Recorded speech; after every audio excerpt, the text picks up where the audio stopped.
Hello, everyone. Good evening. I hope all of you are doing great.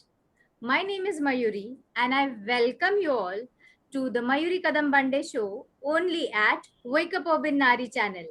And today, as promised, we are back with Advocate Pawan Verma with our next episode, जहां हमने आपको promise किया था कि हम discuss करेंगे what are the criterias और legal aspects before you should consider before you start doing a business.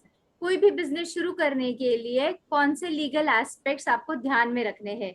Pawan ji, I welcome you to the channel. Thank you.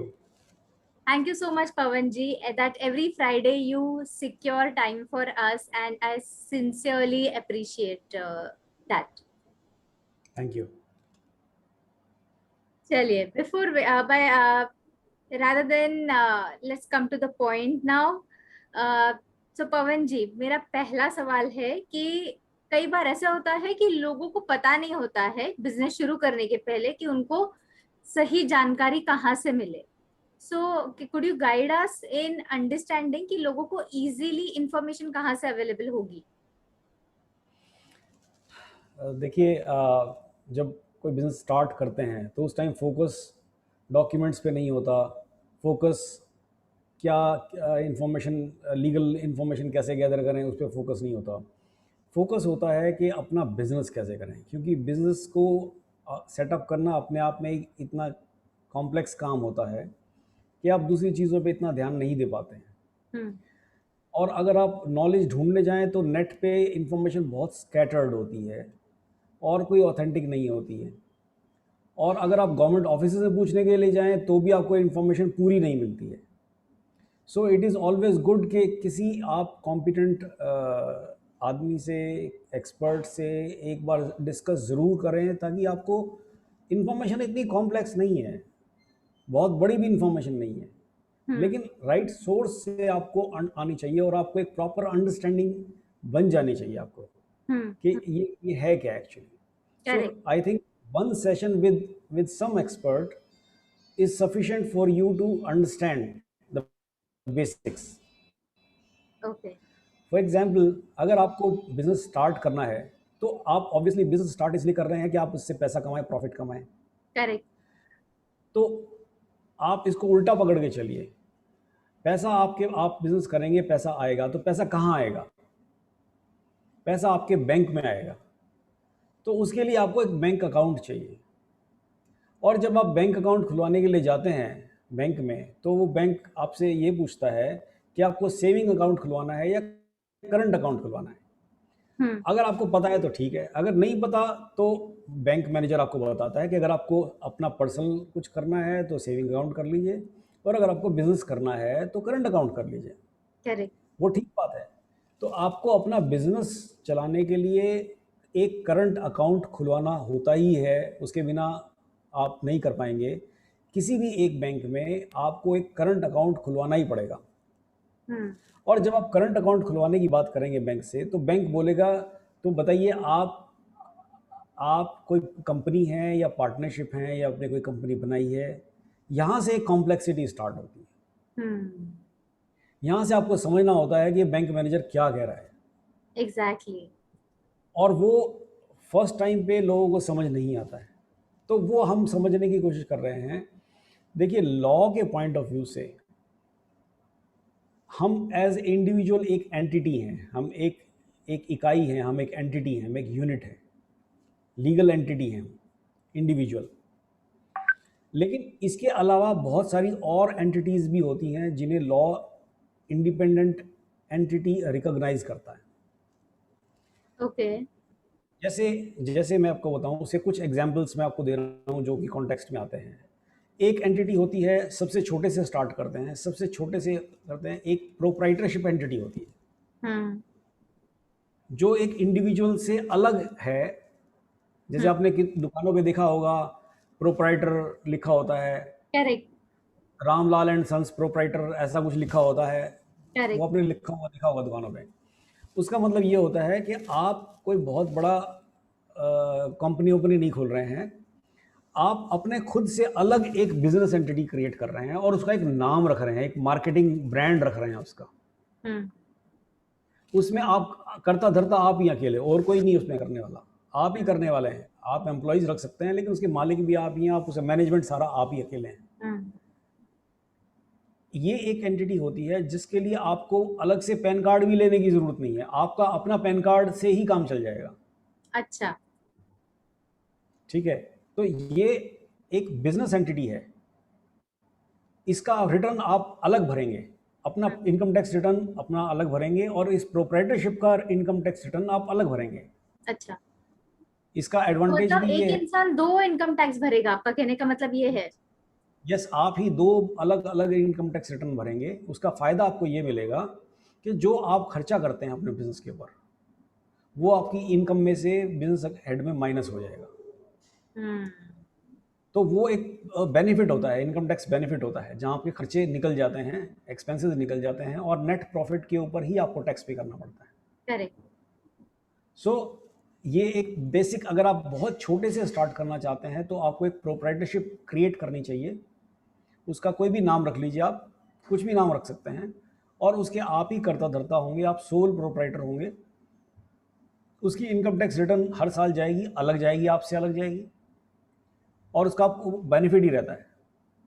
अच्छा। और जब और बैंक मैनेजर ये पूछेगा कि आप क्या एंटिटी हैं, और आप कहेंगे हम मैं प्रोप्राइटरशिप हूँ, तो वो कहेगा डॉक्यूमेंट दिखाइए। हम्म। तो प्रोप्राइटरशिप का एक डॉक्यूमेंट क्रिएट होता है हर एक स्टेट में, ओके। और वो डॉक्यूमेंट म्यूनिसिपल कॉरपोरेशन लेवल पे होता है। हम्म। तो अगर आप अपने ये एक एक्ट है, शॉप्स एंड एस्टेब्लिशमेंट एक्ट, उसके तहत ये प्रोप्राइटरशिप क्रिएट होती है, लेकिन अलग अलग स्टेट्स में अलग अलग थोड़ी थोड़ी वेरिएशन हो सकती है। तो अब आप अपने हो सकता है बैंक मैनेजर ही आपको गाइड कर दे, फला आदमी से मिल लीजिए, आप उस आदमी से मिल लीजिए, वो आपको करा देगा। अगर नहीं तो आप म्यूनिसिपल कॉरपोरेशन, जो आपकी लोकल म्यूनिसिपल कॉरपोरेशन है, लोकल ऑफिस है, वहाँ से आप बात कर लीजिए और आपको बता दीजिए मुझे प्रोप्राइटरशिप रजिस्टर करानी है, तो वो आपको डॉक्यूमेंट मांगेंगे कुछ, कि भी ऑफिस का एड्रेस एड्रेस का वो दीजिए, कुछ प्रूफ दीजिए, ये दीजिए, आधार कार्ड दीजिए, ये वो डॉक्यूमेंट्स लेके, और वो आपको एक सर्टिफिकेट दे देते हैं, काइंड ऑफ सर्टिफिकेशन होती है जिसपे आपकी प्रोप्राइटरशिप का नाम लिखा होता है। ओके। वो डॉक्यूमेंट आप लेके बैंक में चले जाइए,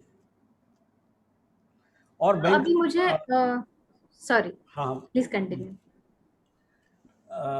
तो उस डॉक्यूमेंट के बेसिस पे बैंक आपका एक करंट अकाउंट खोल देगा, जो हम्म। कि एक प्रोप्राइटरशिप करंट अकाउंट होगा, ओके। और वहाँ से आप बिजनेस कर सकते हैं। ये सबसे आसान तरीका है, सबसे कोई छोटा बिजनेस स्टार्ट करने का। हम्म। हम्म। जैसे जैसे आपका बिजनेस ग्रो करता है, वैसे वैसे आप अपनी कंपनी का जो एंटिटी है उसका नेचर आप चेंज कर सकते हैं।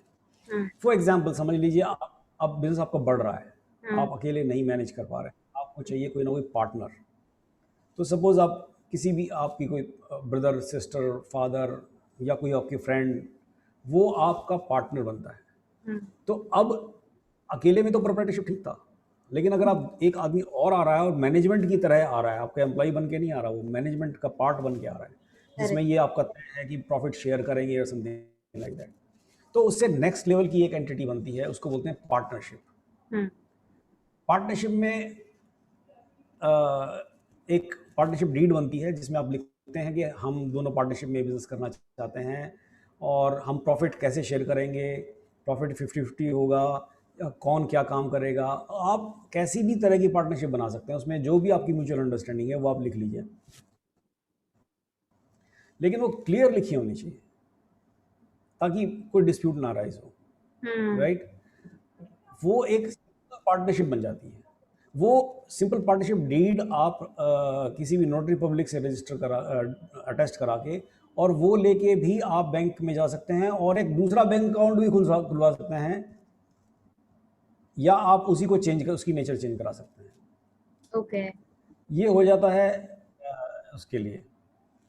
प्रोप्राइटरशिप में भी अगर आप चाहें तो एक दूसरा पैन कार्ड भी आप ले सकते हैं, बट लेकिन आपके काम से उससे काम चल जाएगा। लेकिन अगर आपने पार्टनरशिप बनाई है तो आपको अलग पैन कार्ड लेना ही पड़ेगा। वो आप अपने सीए से बात कर सकते हैं, नहीं तो वैसे भी उसका प्रोसेस कोई डिफिकल्ट नहीं है आजकल पैन कार्ड लेने का, ऑनलाइन भी होता है ये। और आपको पार्टनरशिप्स में आपको एक अलग पैन कार्ड चाहिए, अलग एक पैन नंबर चाहिए आपको। हम्म, तो आप पार्टनरशिप में हैं, सिंपल पार्टनरशिप है, ये कोई रजिस्टर्ड पार्टनरशिप नहीं कहलाती है, एक सिंपल पार्टनरशिप कहलाती है, और आप बिजनेस कर सकते हैं। ओके, लेकिन अगर पार्टनरशिप में ही आपको थोड़ा सा और एक इस सिंपल पार्टनरशिप का एक नुकसान ये होता है कि अगर आप किसी के ऊपर केस डालना चाहते हैं या कुछ और ऐसे लीगल स्टेप्स लेना चाहते हैं, तो आपकी पार्टनरशिप प्रॉपरली रजिस्टर होनी चाहिए। और वो रजिस्टर कहाँ होती है? हर सिटी में एक रजिस्ट्रार ऑफ पार्टनरशिप फर्म्स होता है, वहाँ पे आपको रजिस्टर करानी होती है। तो ये अगर आप इसका थोड़ा सा और एस्टेब्लिश करना चाहते हैं अपनी पार्टनरशिप को, तो आप उसी पार्टनरशिप डीड को रजिस्टर करा सकते हैं रजिस्ट्रार ऑफ पार्टनरशिप के पास, और वो आपकी एक लेवल और एनहांस हो जाता है, जिसमें आप की पार्टनरशिप और बेटर एस्टेब्लिश हो जाती है। लेकिन ओके, यहाँ से थोड़ी कॉम्प्लेक्सिटी स्टार्ट और हो जाती है।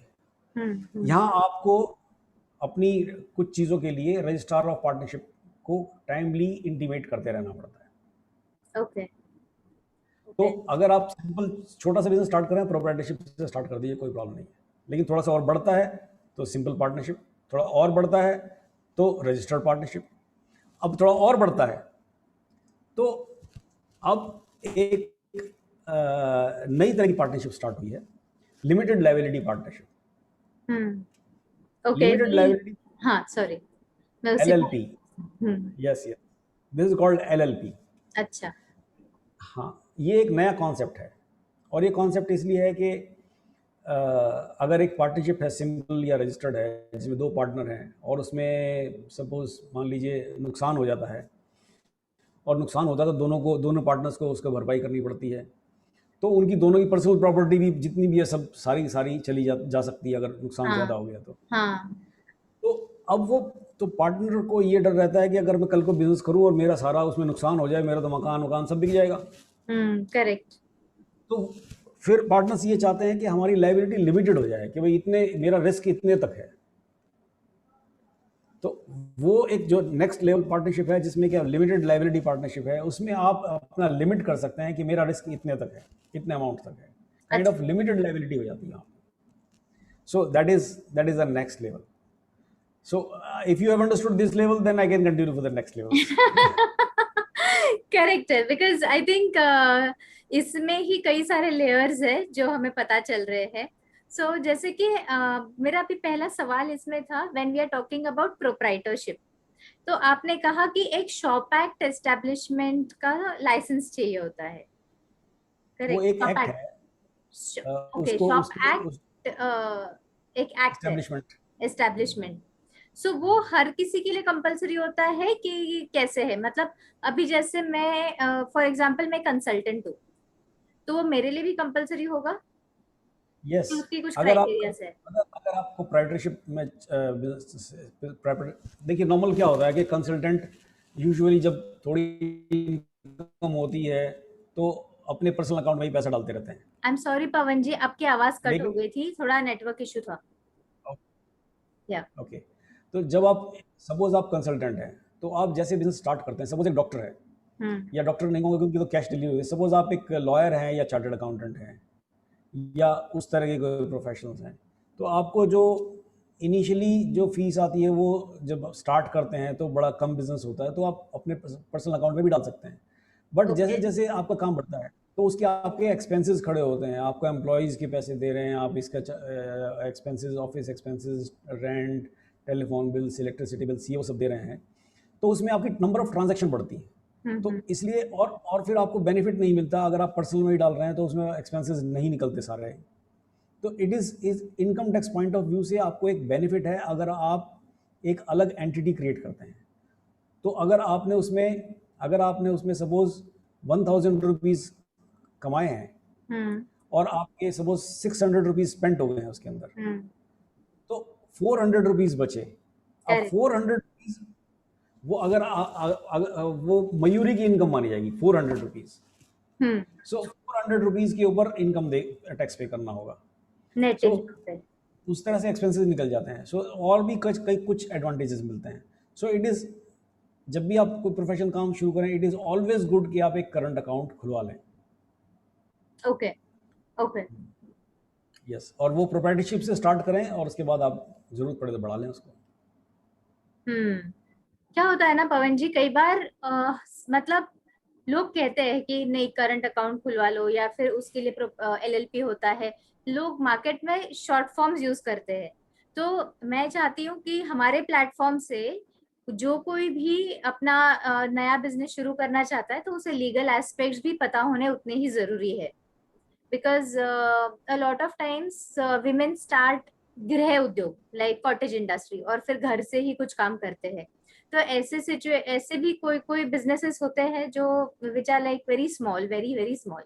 सो इस ऐसे इसमें, and if they want to scale it up, तो ऐसे बिजनेसेस को भी प्रोप्राइटरशिप एप्लीकेबल है।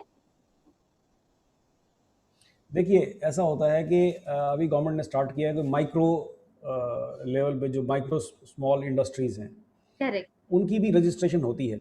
ऐसी वेबसाइट्स हैं जो गवर्नमेंट की हैं, जिसमें माइक्रो लेवल की कुछ भी आप स्टार्ट करते हैं। तो अगर आप प्रोप्राइटरशिप नहीं करना चाहते और उस वहाँ पे आप रजिस्टर कराना चाहते हैं, तो वो करके भी आपका काम हो सकता है।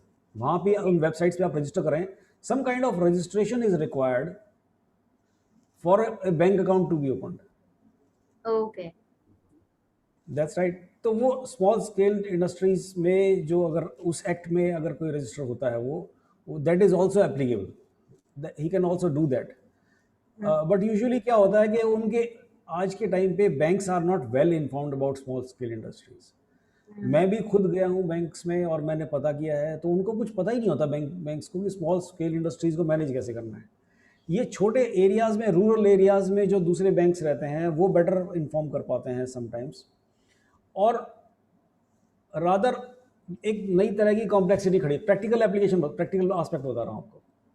सो स्मॉल स्केल उसमें बेनिफिट्स होते हैं कुछ, लेकिन क्या रहता है, उसको उसको गवर्नमेंट लेवल पे इतना ज़्यादा जागरूकता के साथ नहीं फैलाया गया, तो उसमें और ओके। ज़्यादा जरूरत है। So, one update, my dear Naris and people who are watching our video, हम relevant websites के links description box में डाल देंगे, so it becomes easier for all of you. आप अपने उन links पे क्लिक करके आप एक्सप्लोर और कर सकते हो कि अकॉर्डिंग टू गवर्नमेंट कौन से चीजें आपको आपके बिजनेस के हिसाब से जरूरी होती है। Thank you so much, Pavanji. So I will add it in the description box so it becomes easier for everyone to find it.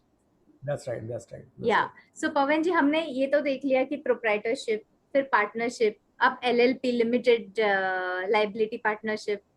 उसके बाद आई थिंक अभी हम लोग एक और अलग एपिसोड करेंगे जिसपे हम बात करेंगे अबाउट फर्दर और कौन सी लीगैलिटीज हो सकती है, या फिर और कौन से लीगल एस्पेक्ट्स हमने ध्यान रखने चाहिए।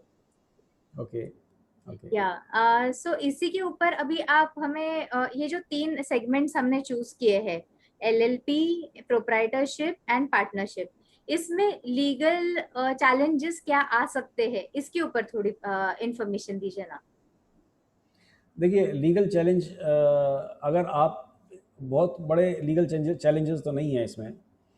For the purpose of maintaining of documents, आपको सिर्फ इतना ही करना है कि आप अगर प्रोप्राइटरशिप बनाएं या पार्टनरशिप बनाएं या आप एलपी बनाएं, उसका एक जो प्रॉपर रजिस्टर्ड डॉक्यूमेंट है, उसकी कॉपीज़ हमेशा हैंडी रखें, वो आपको बार बार ज़रूरत पड़ेगी। हम्म। आपके आधार कार्ड वगैरह है, उनकी कॉपी आप हैंडी रखें, वो बार बार आपको ज़रूरत पड़ेगी। और मुझे ये लगता होता है है एक पवन जी का नेटवर्क लीगल चला पॉइंट ऑफ गया व्यू से है। बोल रहा हूँ। पवन जी सॉरी, आपका नेटवर्क चला गया था, मैं हम समझ नहीं पाए। ओके। सो मैं ये कह रहा था कि अगर आप, जहाँ तक लीगैलिटी का सवाल है, आप अपनी एंटिटी जो भी आपने क्रिएट की है, उसके डॉक्यूमेंट्स हमेशा संभाल के रखें और हैंडी रखें, फोटोकॉपीज़ हैंडी रखें। वो आपको हर जगह ज़रूरत पड़ेगी। कहीं भी आप, सपोज़ अगर आप अपनी वेबसाइट ही बनाते हैं और वेबसाइट पे आप पैसे की ट्रांजैक्शन करते हैं, तो रेजर पे वगैरह पेमेंट गेटवेज होते हैं, वो आपसे वही डॉक्यूमेंट मांगेंगे। हम्म। आपके बैंक ओके। अकाउंट का डॉक्यूमेंट, आपका प्रोप्राइटरशिप का डॉक्यूमेंट, आपका ये सब सब डॉक्यूमेंट मांगेंगे। हर जगह वो डॉक्यूमेंट मांगे जाएंगे। तो वो डॉक्यूमेंट आप संभाल के भी रखें, ओरिजिनल्स, और उसकी फ़ोटो कॉपीज़ हैंडी रखें, सॉफ्ट कॉपीज़ रेडी रखें, वो आपसे बार बार मांगी जाएगी। हम्म। इसके अलावा एक एक लीगल एस्पेक्ट ये है कि अगर सपोज आपकी किसी से ट्रांजैक्शन हुई और ट्रांजैक्शन में कोई प्रॉब्लम आ गई, हम्म। तो वो हो सकता है आपको अगेंस्ट कोई केस डालना चाहे। हाँ, ये अगर कोई धमकी देता है तो। धमकी देता है तो मतलब लाइक अगर कोई केस डालना चाहे तो वो ओके। केस आपके ऊपर भी डाल सकता है और आपके बिजनेस एंटिटी के ऊपर भी डाल सकता है। ओके। दोनों को आप ही रिप्रेजेंट करेंगे, ठीक है ना। तो वो जब अगर वो सिचुएशन आती है तो उसको पर्सनल लेवल पे आप एक इसको उसको फिर देन आपको एक लॉयर से कंसल्ट करना ही चाहिए, ताकि वो एक प्रॉपर तरीके से आप कॉन्टेस्ट कर पाएँ, क्योंकि ये एक बिजनेस ट्रांजैक्शन होगी। इसमें आपका आप अगर कुछ भी अपने लॉयर से बात किए बिना कहते हैं तो उसके एडवर्स इफेक्ट हो सकते हैं, अच्छा। वो आपके अगेंस्ट जा सकता है। जी। So at that stage you should be careful, क्योंकि आप एक बिजनेस रन कर रहे हैं, उससे आपकी बिजनेस की रेपुटेशन हर्ट हो सकती है या वट एवर इट इज़। ये चीज़ें ध्यान रखने वाली होती हैं। पवन जी, अभी फॉर एग्जाम्पल मेरा एक छोटा सा ग्रोसरी स्टोर है, किराना दुकान, और या फिर होटल है। और लोग कई बार ऐसे धमकी देके जाते हैं कि कंज्यूमर फोरम में चले जाएंगे, या कभी कभी आपकी गलती होती भी नहीं है, और फिर भी ये चीज कई बार होती है कि कोई तो बहुत खराब मूड में आया है और उसके बाद कहता है कि कंज्यूमर फोरम में जाएंगे हम, या जो भी है। सो ऐसे सिचुएशंस में एक बिजनेस ओनर ने क्या करना चाहिए जो डायरेक्ट कंज्यूमर को सर्व कर रहे हैं? That's right.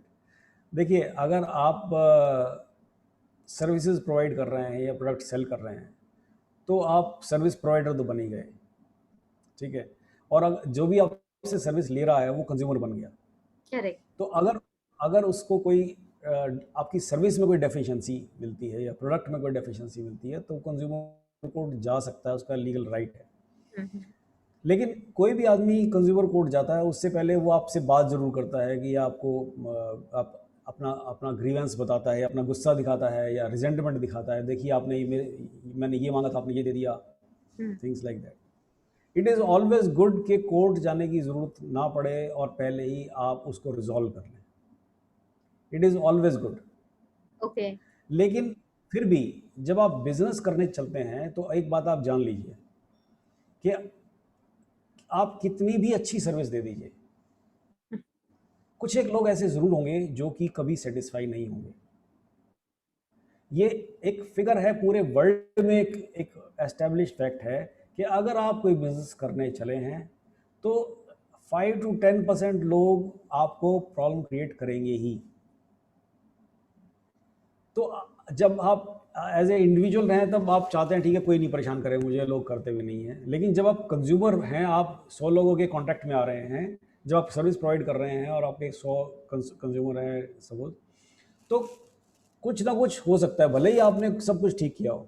हम्म। कंज्यूमर कई बार बहुत सनकी होते हैं, ठीक है करेक्ट। ना, वो बहुत ओवर सेंसिटिव होते हैं और कई बार हो सकता है कुछ गलती हो जाए। तो आप ये मान के चले बफर, अगर आपके बिजनेस में 5% कंप्लेंट्स आ रही हैं तो आप बहुत अच्छा कर रहे हैं, हम्म। क्योंकि इतनी तो रहती हैं, ये प्रैक्टिकल एस्पेक्ट है बिजनेस की। हम्म। और उसको आप एक रूटीन प्रोसेस मान के चलिए। अगर किसी ने आपको कंज्यूमर की धमकी दे दी है कि कंज्यूमर कोर्ट जाऊंगा, ये जाऊंगा, वो जाऊंगा, तो ठीक है आप उसको अवॉइड करने की कोशिश कीजिए। बट अगर बिल्कुल भी अवॉइड नहीं हो सकता तो let him go. Okay.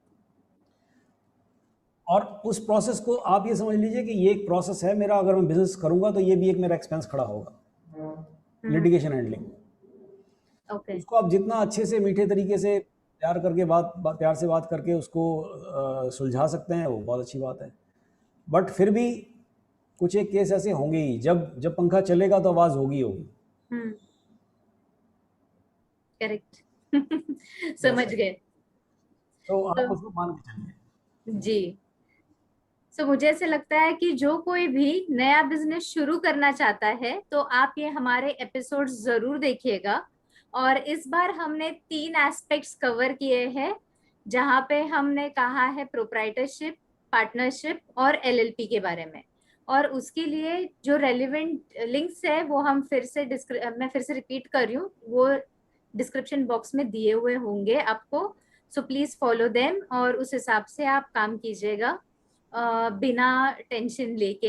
And all the best for starting your new business and doing the new venture. Pawan ji, in the next episode Pawan ji ने हमने प्रॉमिस किया है कि नेक्स्ट स्टेज जहाँ पे कंपनी के बारे में या और अगर आप बड़ा बिजनेस बड़े लेवल पे शुरू करना चाहते हो तो आपको क्या करना चाहिए, उस बारे में भी हम डिस्कस करेंगे in our next episode. Until then, I request you all to don't forget to follow me and Pavanji on our YouTube channel. Please like, share, and subscribe our channel to get to know more information. And do follow us on our Facebook, Instagram, LinkedIn pages also, and Twitter. Pawan ji, this was really good piece of information. हम पिछले हफ्ते से पिछले 3 episodes हमारे रहे हैं more on women, women empowerment, women rights of women, domestic violence. कई सारे टॉपिक्स हमने कवर किए, लेकिन ये कुछ अलग टॉपिक था जो हमने आज कवर किया है. And I think financial freedom for women and women who are earning from home, ये उसके लिए भी लीगल एस्पेक्ट्स कौन से उन्होंने ध्यान में रखने चाहिए, ये सब चीजें, ये सारी चीजों की लीगल एंगल से समझना भी उतना ही जरूरी है. इसीलिए हमने ये एस्पेक्ट इंक्लूड किया है, ये सेगमेंट इंक्लूड किया है हमारे एपिसोड्स में. So I am really grateful for giving so much of time for us and our channel, Pavanji. Thank you so much. Thank you very much, and it was really good piece of information. Thank you, Pavanji. Thank you. Bye bye. Thank you. Yeah, my dear Naris, please make sure आप हमारे सारे episodes देख रहे हैं और हमें follow भी कर रहे हैं. और बिजनेस शुरू करने से पहले कुछ एस्पेक्ट्स जरूर ध्यान में रखिएगा. लीगल एस्पेक्ट्स तो आपको समझ में आ ही चुके हैं. हम we will very soon come up with कि आपको फाइनेंशियल एस्पेक्ट्स भी और कौन से ध्यान में रखने चाहिए और आप कौन से प्लेटफॉर्म्स पे जा सकते हो. So keep following our channel and keep stay connected and stay tuned in. Thank you so much, Pavanji, and thank you all the Naris for joining us here. Bye bye. Take care. Thank you and stay safe. Bye bye.